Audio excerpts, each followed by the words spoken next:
So I've had the Google Pixel tablet for a few months now, and honestly, I don't know who this device is for. This is probably not what you thought I would say, especially given the fact I am a lover of the Pixel ecosystem and an avid user of the mobile phones. But the Google Pixel tablet has struggled to leave an impression on me.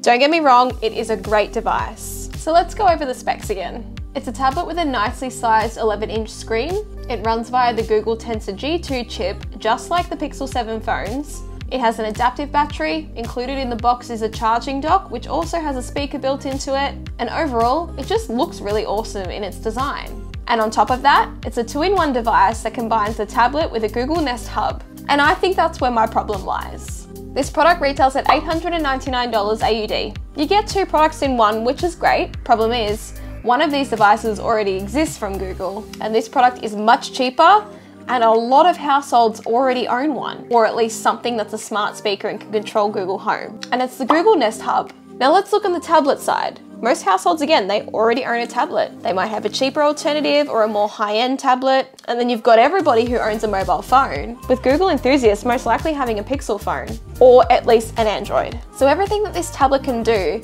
especially with the Google Tensor G2 chip, that can already be done in the Google Pixel phones, the 7, the 7a, and the 7 Pro. So with that in mind, why would a consumer then go out of their way to spend almost $900 on this, when in fact they already have devices that can do everything this can do?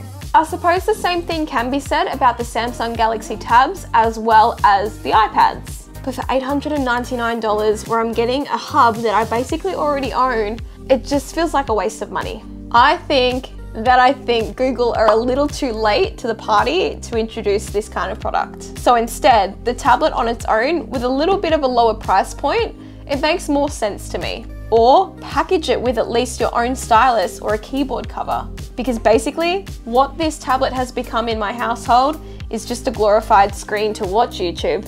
Or in my partner's case, use it as a RuneScape player.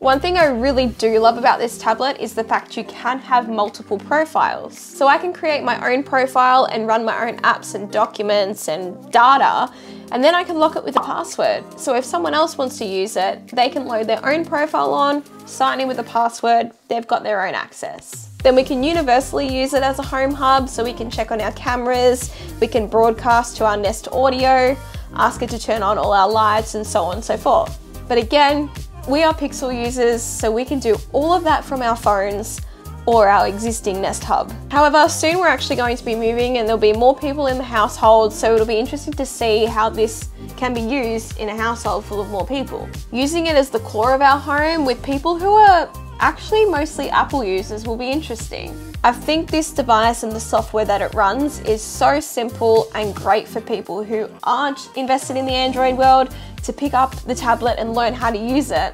Again, having the multiple profiles is really handy, and I don't think it's going to change my perspective on the tablet, but it still will be interesting to see how it integrates in a household that is larger. We'll be setting up our Google doorbell, we'll be running more security cameras, everyone will be able to check in with it, so it'll be cool to see that.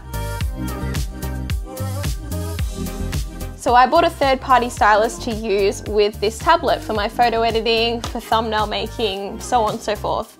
And even though I bought this, and I can do those things on here, I still gravitate towards my iPad Pro and the Apple Pencil. The Apple Pencil just works so much better, and this thing feels like I'm scratching the screen. If Google made their own stylus and packed it in the box with the tablet, just like Samsung do with their tabs, I would be more inclined to use it and it would fit into my workflow much better. Not to mention, back to making their own keyboard cover, if they had that, this would come on the go with me.